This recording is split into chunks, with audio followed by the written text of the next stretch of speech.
Anyway, conspiracy hour. So we're talking about radon specifically. It's more so not to be like radon does not exist. It's the maps make it look scary. It slightly is. Anyway, we're all gonna die. Right? We're all scared. Anyway, it's more so like, are we being told the truth? Right. Well, what is radon first? Yeah. So let's tell me what hold radon. Let me do this again. We are starting conspiracy hour. We are going to keep this on YouTube because we're not going to get banned because YouTube is whatever. So conspiracy hour. We're just giving some information that we found on it online. This is Skylar's favorite topic. When we were not conspiracy hour or not radon. It's just conspiracy hour. When we were talking and joking about starting a podcast, it was because of his love for conspiracy. Yeah.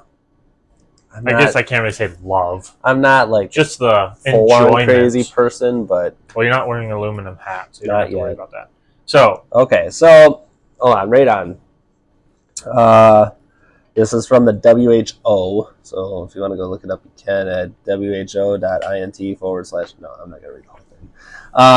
Okay. Radon is a naturally occurring radioactive gas, which may be found in high concentrations in indoor environments, such as homes and workplaces. Radon is one of the leading causes of lung cancer, supposedly. Radon is estimated to cause between 3 to 14% of all lung cancers in a country, depending on the natural average radon level and smoking prevalence. Let's see, blah, blah, blah. Not really. Okay. So this is an overview. Radon is a radioactive gas, which we just covered, that has no smell, color, or taste. Radon is produced from the natural radioactive decay of uranium, which is found in all rocks and soils. Radon can also be found in water. Huh. I feel like there's something we just talked about. Radon found in water? Yeah. Is that due to like people dumping like radioactive material going into water? Not that that's a thing, but that's weird. Radon escapes from the ground into the air where it decays and produces further radioactive particles as we breathe. These particles are deposited in the cells lining the airways where they can damage DNA and potentially cause lung cancer. So yeah, anyway. Radon is essentially worse. They say it's worse if you're in like anything that would be like a basement or indoor area with poor ventilation, right? So, the current. Go ahead. Before you go any further, I want to check the camera to make sure it's still recording. Sure. Before we go into all He's going to check our camera. All right, we're still good. We can edit this out, or we can keep it in. Yeah, it took you 2 seconds. 2 seconds. All right. So we know what radon is now. Know what radon is? Well, supposedly the idea of it. So, going into they're telling us that it's from the ground, right? That it's naturally occurring, and blah blah blah, right? As far as how they say this cancer can form in our lungs from it. So is it like if I'm walking outside and just walking around, is there radon there? Yeah. Or how does radon, like why is it a big thing in homes and not outside? Well, I mean the big reason is it's the ventilation part, right? They're saying like if you can't ventilate it out of the house, out of your foundation, that you are at higher risk of radon exposure and then at risk of cancer. Which if you go to California or you read anything, any label anywhere, everything is a risk of cancer. Boat plugs may cause cancer in California. So sorry for anyone that owns the biggest thing that I don't get about California's safety labels is I'm like, okay, I don't come in contact with this. I mean, I'm not going to give it to my 1-year-old and have him suck on it, you know? Well, and this is the annoying thing with all those labels. Are they actually doing their due diligence, or are they just slapping the same sticker on everything? Like, this mug in California may cause cancer, or this pen in California may cause cancer, or cancer in California may cause cancer. Mm-hmm. I mean, it's just like, that's not a health protocol. That is literally just being dumb and saying, oh, everything may cause cancer, and if we just slap that on everything, we're covered because they can't come after us if they get cancer from this product. So what the EPA and WHO recommend is that you should test your house for radon. Now, what's interesting is in my research that I did for it, you can't like drop. It doesn't appear that you can get a radon kit. At least the ones that I kept finding, you get a radon kit, you test it, and then you send it into a government organization, and the whole reason for conspiracies is because of the government. Anyway, if you didn't know that, if you didn't get that, so you send it into a government agency, and then they send you back the results and say, oh yeah, you should, have concern, right? So they say about 1.3 PCIL. I'm not 100% sure what that measurement is, but it's like, if you know what PCI-L is, leave it in the comments. Yeah. I'm sure I could have Googled that too. Is about the average output of the American household, right? As far as radon goes. If you have between 2 and 4, that is a reason to mitigate it, which would be typically, especially if you have a basement, you put, which doesn't make any sense to me in this part of it. The way that they have you do it is you cut a hole in the floor, you then drop a basket into that hole, you then put a lid on it and silicone it shut, and from the lid you take a tube up and out with a fan on it, and it shoots it out over your house. However, what was once in the ground, radon is like, how much? Google quick. How much more dense is radon than air? Because I think it's the densest gas there is. So I'm like, wait, you're telling me you want me to vent out the most dense gas there is from the ground where it was stored, to then pump it out and displace it over not only my house but the entire town that I might live in, so that it can then settle beautifully all over the town. That doesn't make any sense to me. That part is stupid. Global warming. I'm trying to find. We're looking at radon. We'll get into global warming. But it's the whole effect. Yeah, I know. Well, oh yeah, that anyway. That's how they're speeding it up. So I don't know chemistry to be able to help you with that. Concentrations.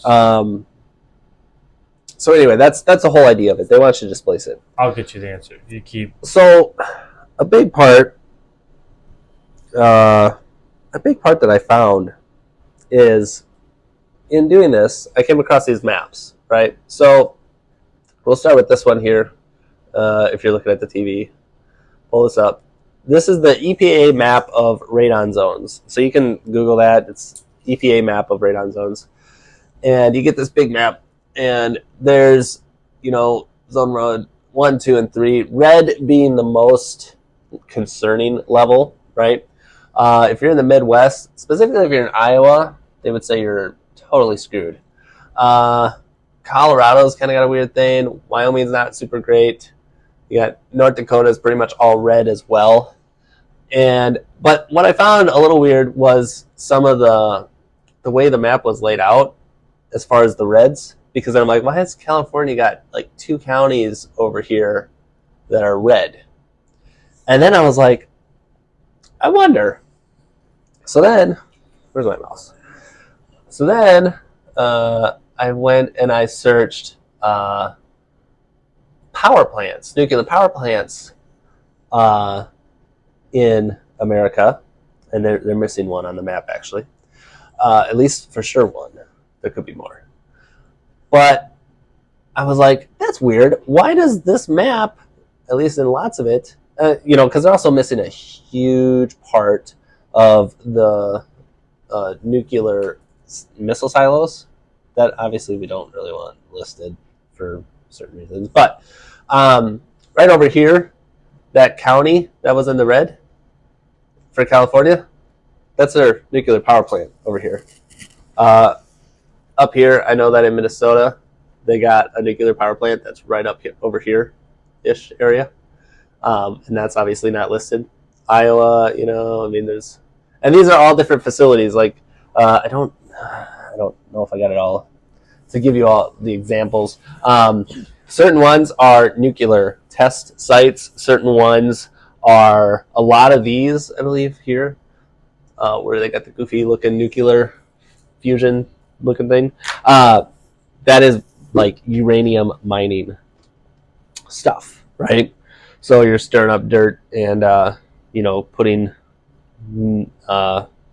radioactivity into the air through mining, right? So I just found that was a very interesting trend, and all over here, this is a lot of mining too.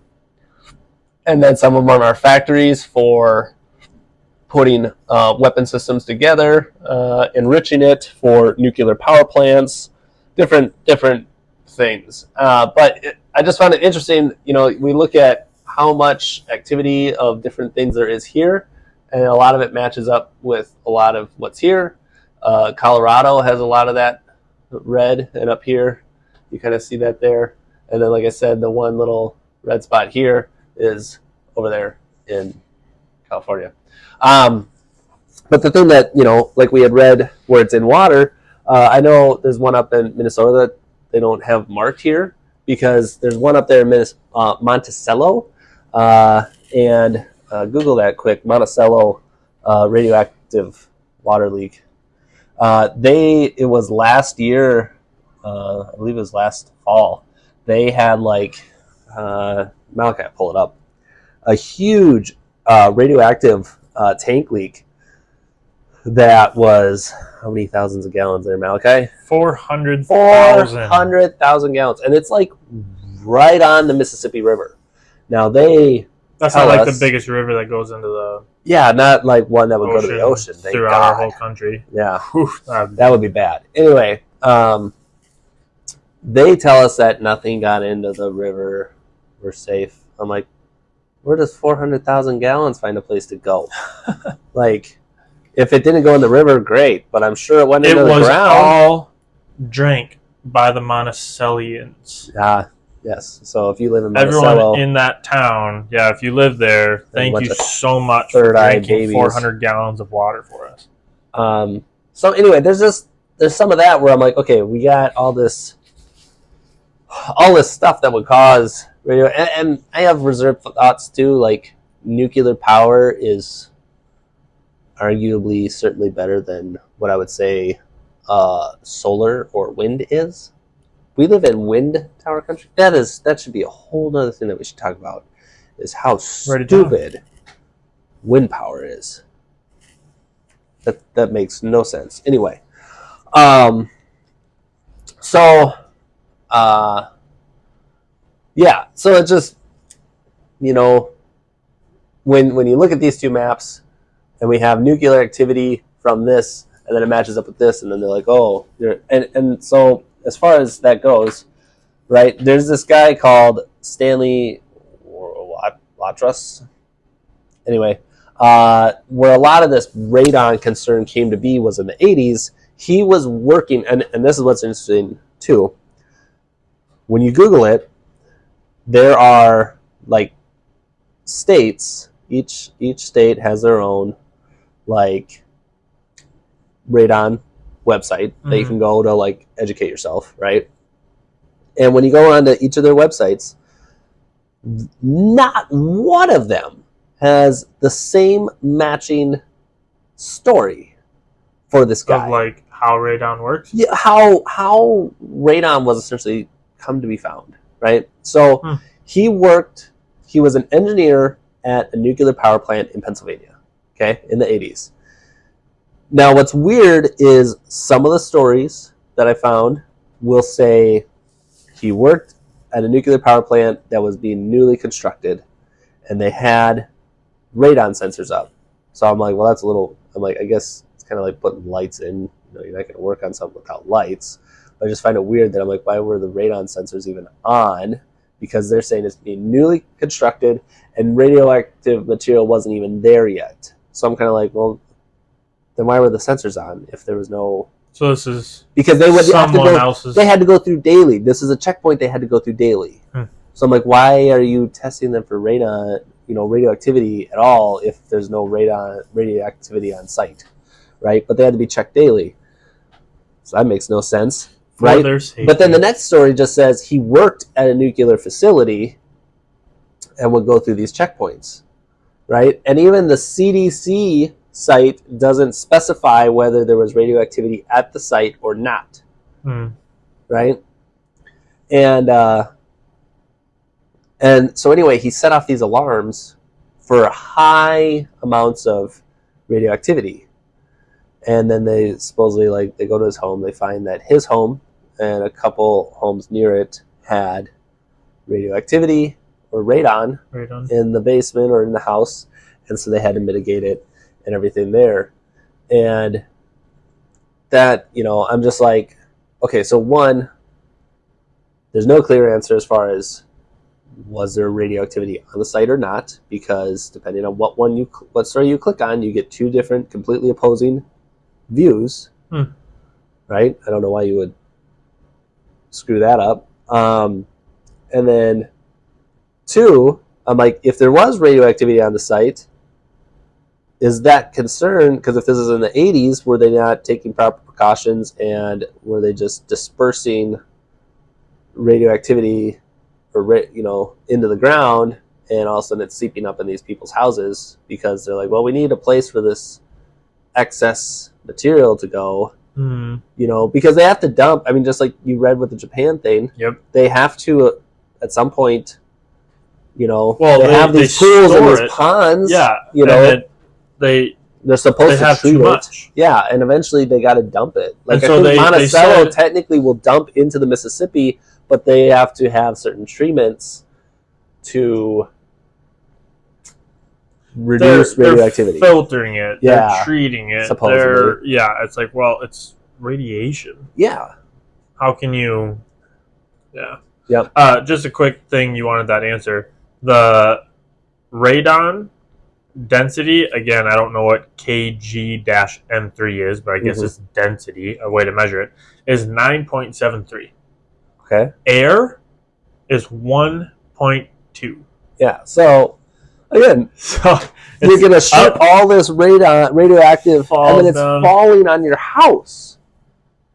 Which I'm like, just staying in the ground. Which is the same whole idea of like, radioactivity is dangerous. Never go near it. Oh, you have cancer. Come here. I'm going to directly shoot radioactivity into this cancer cell that was caused by radioactivity. We could just drink water and be safe. What? Yep. So you can't live in a place that has extreme minute radioactivity. Yeah, radon in it. Yep. But you can get shot up with radiation. Yes, you can go get cancer treatments with radioactive. Like, doesn't make any sense. Nice. Anyway, so and then there's a guy that works out here, and I googled all over to try to find this, but this is from like his classroom hours. We had talked to him because you have to be certified and be licensed and all these things to go and install these radon reducing whatever crap, right? And what he was telling us, I googled all over to try to figure out, like it says the average house puts out 1.3 whatever that thing was. Anyway, whatever, right. C something. What was it here? PCI/L. Anyway, from the basement. Now, what it doesn't say is, well, how much of that does it emit over like a year? I mean, like, and that's not even, that's hard to argue too, because you're like, well, these finished basements, like, the average is so broad, right? As far as how they come up with this number. And I'm just like, is that the amount that's emitted over the course time of a year, or the amount that's emitted over the course time of I think that's like if you were to take a tester and walk down in the basement, that's just what it is. That's just what it's reading? We're assuming. Yeah, I'm guessing. Because like the test kits, when you look at them, it's like you put it up in the house and you leave it there for like a certain amount of time, and then you take it and get it tested. It's not like, oh, I opened, ready, here we go, I open the bag, okay, close the bag, then I sent it in. It's like set it up for like a week or something, and then anyway. So he was saying that like when he was at the class, they were talking about how it's how really this has just become a big money ploy for them and a scare tactic with it, where he said when talking to them, they were saying how much of this radon gas is emitted through the ground, right?